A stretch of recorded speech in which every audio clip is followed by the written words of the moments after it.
नमस्कार प्रणाम। हम खेसारी लाल यादव सबके गोड़ छुके गोड़ लगतानी।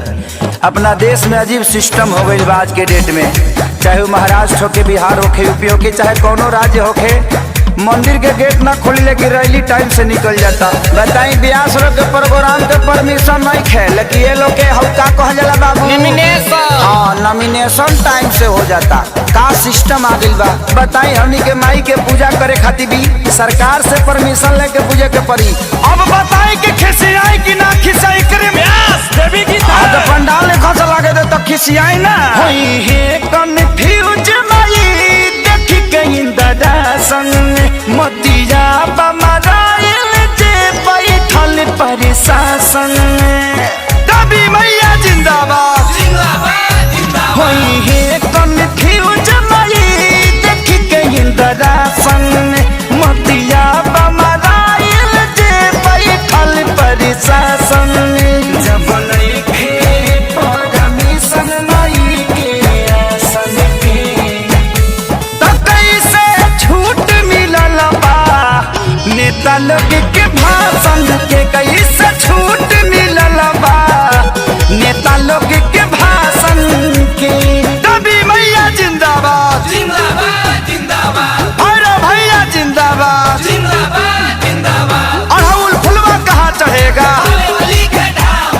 लाल चुनरी कहाँ चढ़ेगा।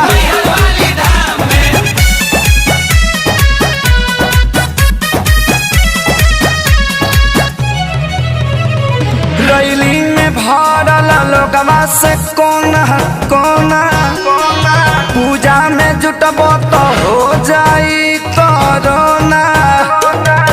भांग खा के कानून बनावत रहलो। रैली में भरल लोगवा से कोना कोना, पूजा में जे जुटबो तो हो जाई कोरोना।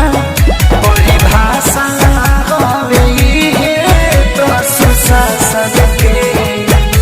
त कैसे छूट मिलल बा। नेता लोग के भाषण के कैसे छूट मिलल बा। नेता लोग के भाषण के।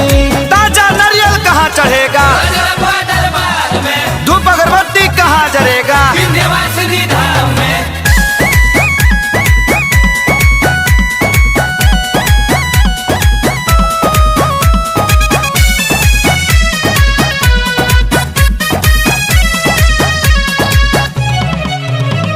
सोनू विकास बाना से पलोगवा लागल।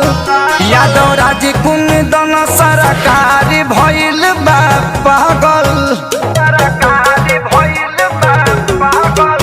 सोनू विकास बाना से पलोगवा लागल। यादव राज कुंदन सरकार भइल बा पागल। भइल दुनिया बाके सारी